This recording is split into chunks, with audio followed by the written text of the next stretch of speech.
সময় বহমান, কিন্তু কিছু কিছু জায়গায় গিয়ে সময় যেন থমকে দাঁড়িয়েছে। শ্যাওলা ধরা দেয়াল আর ভেঙে পড়া কার্নিশগুলো আজ যেন এক হারানো দিনের গল্প বলতে চায়।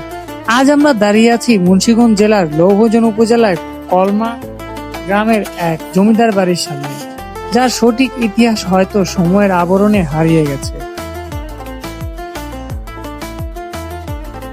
এক সময় এখানে হয়তো আলোয় ছিল ঝলমল, নুপুরের শব্দে ছিল কঙ্করিত। এই যে বিশাল দেয়ালগুলো দেখছেন, এই দেয়ালগুলো সাক্ষী হয়ে আছে কোনো এক প্রভাবশালী পরিবারের, কিন্তু আজ এখানে শুধুই নিস্তব্ধতা।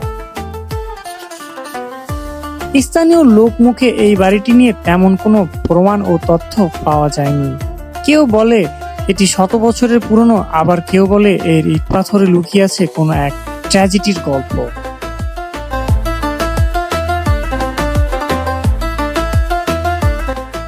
বন্ধুরা, দেয়ালে থাকা এই নিখুঁত সেই আমলের কারুকাজগুলোই জানান দেয় এখানে ছিল কোনো এক প্রভাবশালী পরিবার, যার কোনো আজ অস্তিত্বই নেই।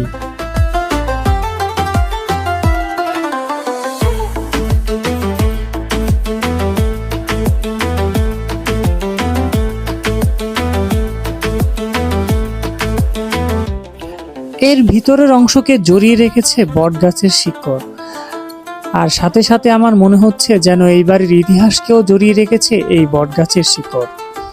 নিখুঁত কারুকাজগুলো জানান দেয় যেন এখানে অভিজাত্য ও সম্ভ্রান্ত পরিবারদের বসবাস ছিল। ভেতরের পরিবেশটা সম্পূর্ণ ভুতুড়ে পরিবেশ। ইতিহাসের পাতায় এই জমিদার বাড়ির কোনো নাম নেই কেন? সেই প্রশ্ন উত্তর খুঁজতে গিয়ে শুধু আমরা পেয়েছি মানুষের কল্পনা আর লোককথা। কেন এই বিশাল প্রাসাদ ছেড়ে জমিদাররা এক রাতে উধাও হয়ে গিয়েছিলেন?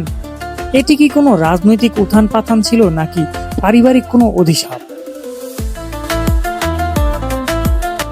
প্রকৃতি আজ এই বাড়িটিকে নিজের করে নিয়েছে।